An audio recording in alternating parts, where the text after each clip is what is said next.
So September 2nd was an important day because it was Friday. And we took it easy in the morning so that we could get ready for Friday brunch, which is a big event in Dubai. After working out in the morning and preparing our bellies for a huge meal, we went to the Park Hyatt Dubai. We have a scaled model of the Park Hyatt Dubai.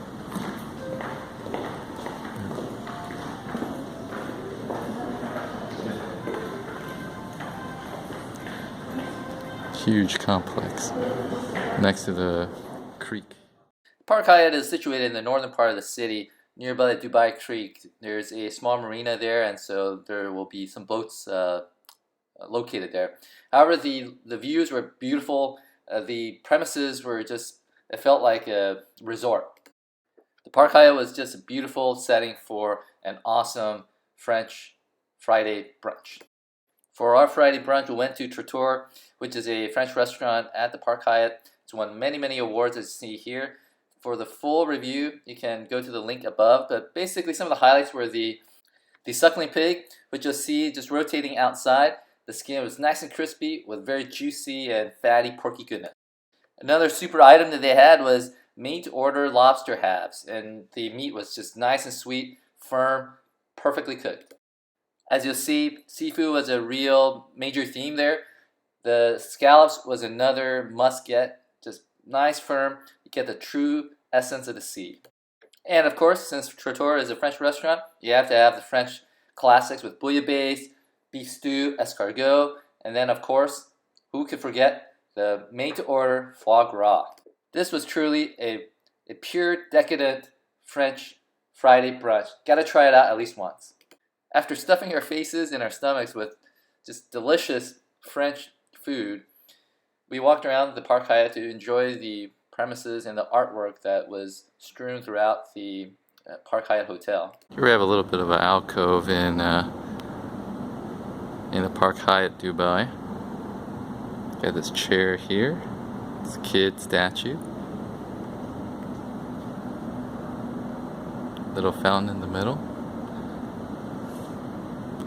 Got the crane there, and we'll just walk over here. Next, we headed off to another major landmark in Dubai, the Burj al Arab. You can see a little peek of that in the background there. The Burj al Arab is the third tallest hotel in the world, although the top third is unoccupied. In any case, it's a very exclusive hotel. You can only get in if you have a reservation to the hotel or a reservation to one of their restaurants. So make sure when you go into the checkpoint, you tell them that you have a reservation, or else they won't let you in. Just outside of the Burj al Arab is Wild Water Park in Dubai. There's Wild Wadi Park, which has multiple heated and cooled wave pools, as well as a huge feature of a waterfall 18 meters tall. Back to the main event. To get to the Burj al Arab, you have to cross this curved little bridge. The reason why is the Burj al Arab is actually built on an artificial island. As with many of the structures in Dubai, a lot of cultural or historical motifs are incorporated into the architecture. In this case, the Burj al Arab's shape is to represent the sail of a ship, and since Dubai's history has been based a lot on maritime trade, they tried to incorporate this into the design.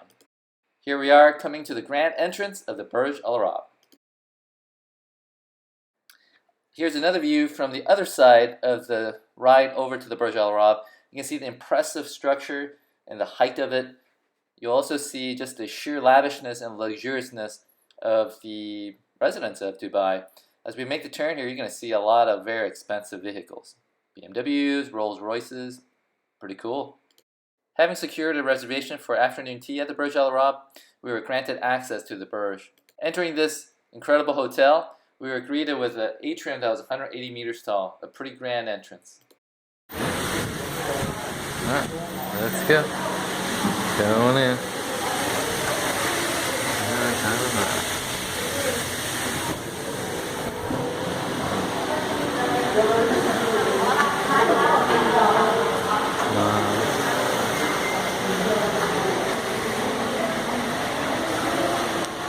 Oh wow. It's amazing.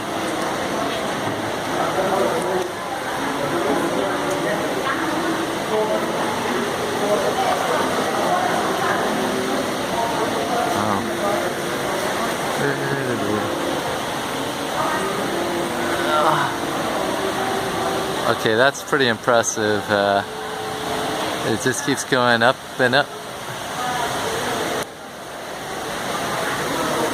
Want to go up the stairs and come back down? A really neat feature of the lobby area is this water show, which kind of changes patterns of how the water is sent through the fountain area. Really mesmerizing. I basically sat there for a couple of minutes. As you look up through the atrium, you're going to see these beautiful gold columns. You can see all the suites to the left and to the bottom of the screen. Basically, the Burj has about 28 double-story floors, so these are pretty tall rooms.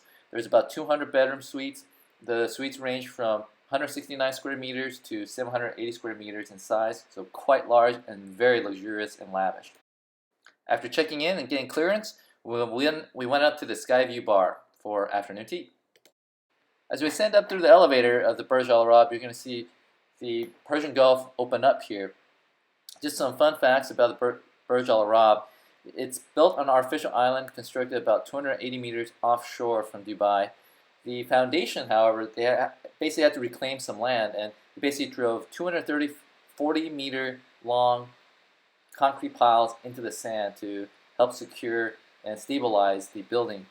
Around that area, they also had to lay large rocks which were encircled with concrete honeycomb patterns to serve to protect the foundation from erosion.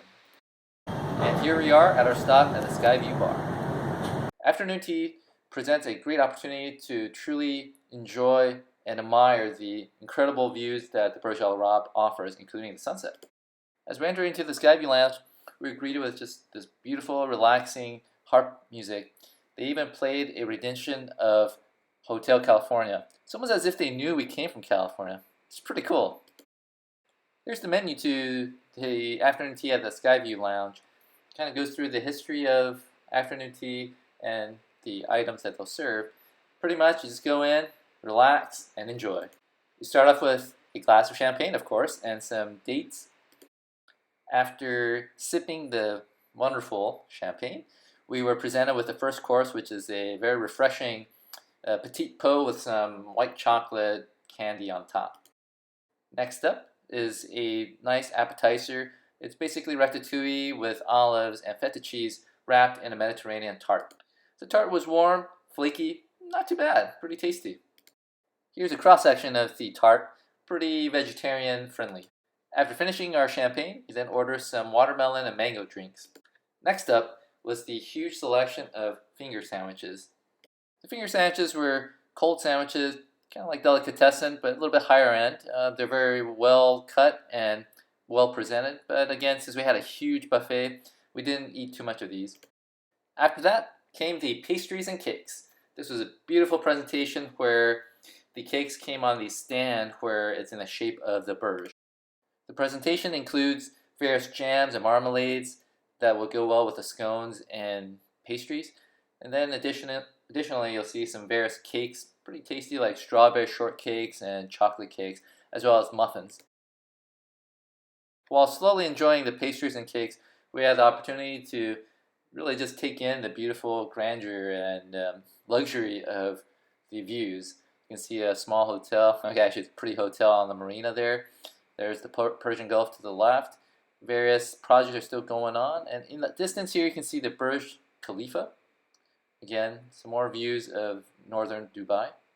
Rounding out the menu, the final dessert was a very light and delicate lychee sorbet with rose. The sitting for afternoon tea takes about 2 hours, so you have about 2 hours to enjoy the views and the drinks.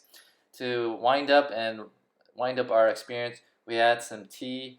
I believe this was a green tea, and then HG went with the pineapple drink.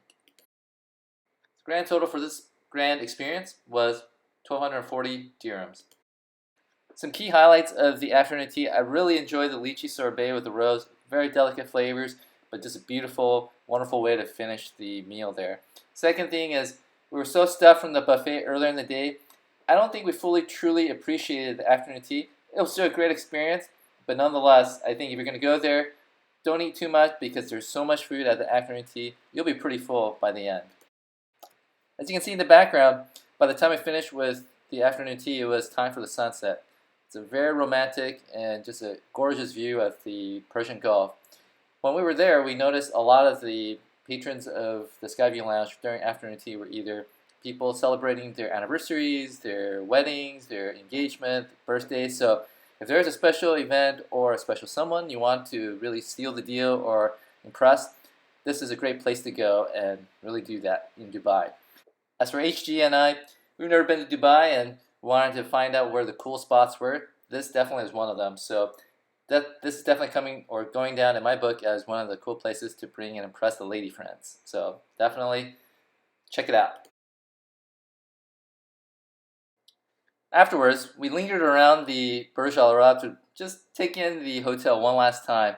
As we came down the escalator, you can see this beautiful, huge aquarium with a lot of tropical fishes, including just colorful, various aquatic life. And lower down here, you're going to see a pufferfish. Pretty neat. Fugu. There's so much food in the afternoon tea that we actually had a lot of takeaways, so they packaged it into this nice, beautiful box. Here's the box back at our hotel, and the contents. We used this as breakfast for the following day. As we head out from the Burj al Arab, you're going to see those honeycomb concrete slabs that help to protect the foundation of the Burj, and then the beautiful sands and beaches along Jumeirah Beach. We then head back to our hotel and rested a bit, but after that, we then went out late at night to go check out the Dubai Museum. The Dubai Museum is located in the northern quarter or the northern old part of the city.